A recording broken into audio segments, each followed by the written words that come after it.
મંત્રી શ્રી કુંવરજીભાઈ હળપતિના હસ્તે તાપી જિલ્લામાં ₹3.22 કરોડના કુલ 46 વિકાસ કામોનું સોનગઢ ખાતે લોકાર્પણ અને ખાતમુહૂર્ત કરાયું હતું, જેમાં 172ના ધારાસભ્ય ડોક્ટર જયરામ ગામિત, જિલ્લા ભાજપ પ્રમુખ સુરજભાઈ વસાવા, જિલ્લા કલેક્ટર સહિત અનેક આગેવાનો હાજર રહ્યા હતા। સોનગઢમાં લોક કલ્યાણના કાર્યક્રમને સંબોધતા મંત્રી કુંવરજીભાઈ હળપતિએ કહ્યું કે આદિ કર્મયોગી અભિયાન દ્વારા આત્મનિર્ભર અને સમૃદ્ધ આદિવાસી સમાજનું સ્વપ્ન સાકાર થશે। સોનગઢ ખાતે 240 લાભાર્થીઓને વિવિધ યોજનાકીય લાભોનું વિતરણ કરાયું હતું।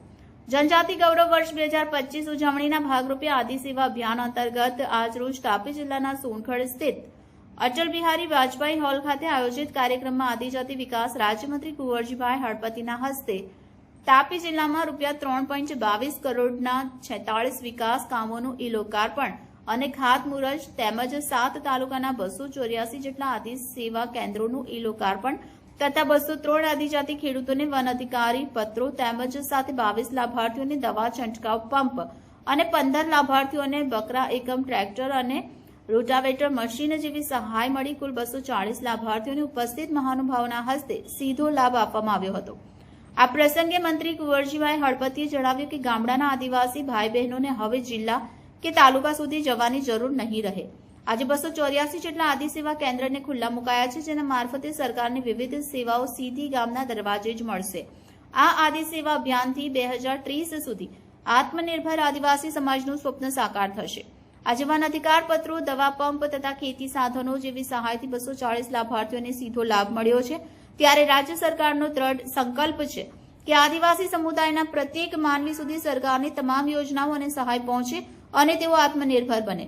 આ જનકલ્યાણના કાર્યક્રમમાં 172ના ધારાસભ્ય ડોક્ટર જયરામ ગામિત, જિલ્લા ભાજપ પ્રમુખ સુરજભાઈ વસાવા સાથે મોટી સંખ્યામાં આગેવાનો અને સામાન્ય લોકો જોડાયા હતા।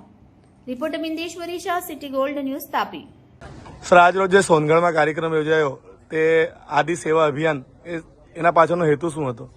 આદિ સેવા અભિયાન પાછળનો મુખ્ય હેતુ અમારા આદિ કર્મયોગી તરીકે જે લોકોએ તાલીમ લીધી છે, દાખલા તરીકે સરકારી અધિકારીઓ, એ તમામ અધિકારીઓ ગામડાઓની અંદર શિવાળાનો માની કહી શકાય, જે આઝાદીના ઇતિહાસમાં જેમના જે એવો વિસ્તાર છે કે વર્ષોથી એને કોઈ લાભ ન મળ્યો હોય ને વંચિત રહી જતો હોય, તેવા વંચિતવાળા વિસ્તારોમાં જઈને એને પોતે ફોર્મ ભરાવશે અને સરકારી યોજનાઓના લાભ મળે તેવા પ્રકારની યોજના આજે અહીંથી લોન્ચિંગ કરવામાં આવી છે। આદિસાથી તરીકે અમારી જે બહેનો છે, આંગણવાડી વર્કર, આશા વર્કરો, એ વર્કરો પણ એવા વંચિત વિસ્તારોમાં જઈને એની મુલાકાત કરશે અને એમને સહયોગી બનશે। સર, લોકોને આનાથી શું ફાયદો થશે? સરકારનો મુખ્ય ઉદ્દેશ્ય શું છે આના પાછળ? સરકારનો મુખ્ય ઉદ્દેશ એ છે કે આદિ સહયોગી કર્મચારીઓ દ્વારા જે લોકો શેવાળાનો માનવી વર્ષોથી વંચિત રહી જતો હતો, સરકારી યોજનાનો લાભ ન લઈ શકતો હતો અને જેને ખરેખર ખબર હોય પણ લાભ ન લઈ શકતો હતો, તેવા લોકોની પાસે જઈને એનો લાભ આપતા આવશે અને સરકારી કર્મચારી તરીકે એ પોતે જઈને ફોર્મ પણ ભરાવશે અને તમામ પ્રકારની કામગીરી કરશે અને એને સાચી માહિતી પૂરી પાડશે। સર, સામાન્ય વ્યક્તિએ જો કોઈ યોજનાઓ અંગે માહિતી જોઈતી હોય તો એને કોને નજીકમાં કોને સંપર્ક કરવો? હવે અમારું આદિ સેવા કેન્દ્ર દરેક ગામડાઓમાં 284 જેટલા હવે આજથી શરૂ થાય છે, મેં લોન્ચિંગ કર્યો છે, જેણે ગામડાના જિલ્લા કલેક્ટર સુધી પણ પહોંચવાની જરૂર નથી, જિલ્લા વિકાસ અધિકારી પણ ત્યાં સુધી પણ પહોંચવાની જરૂર નથી। અમારો સરકારી કર્મચારી પોતાના ગામની અંદર જ એને સેવા કેન્દ્રમાં ઉપલબ્ધ થશે અને ત્યાં જ એમને બધી જ પ્રકારની માહિતી મળી। સર, આદિ સેવા કેન્દ્ર થકી હવે દરેક વિકાસના કામોની માહિતી દરેક ગામડે સુધી પહોંચશે એવું આપનું કહેવું છે? ચોક્કસ પ્રમાણે પહોંચી જશે।